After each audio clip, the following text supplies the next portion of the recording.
first of all, what I'll say, and I'm not trying to defend anybody, but I will say that the players should have a right to get off the field without being Sure. bum rushed by like tens of thousands of people. I think that is a dangerous and scary situation. And I think I understand that it's a tradition, but I am in favor of doing either a modification or a removal of that whole iconic tradition, just because in this day and age, I think it puts people at risk. So, the question is whether the young lady assumed the risk of getting injured by trespassing really on the field, and getting into the player's way before they were able to safely make it off the field.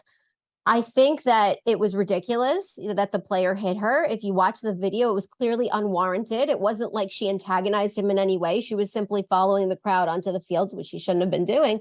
But she didn't do anything to, bring that attack upon herself. And it was absolutely an assault under the law, at least in my opinion.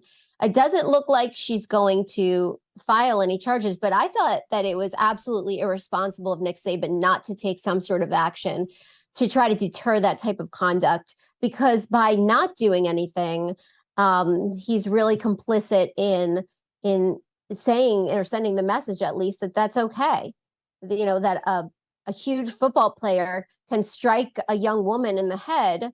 And keep in mind, I don't know if in this instance it would apply, but in other cases, past cases, it has. That sometimes football players, in and of themselves, are considered dangerous weapons because of their size, because of their training.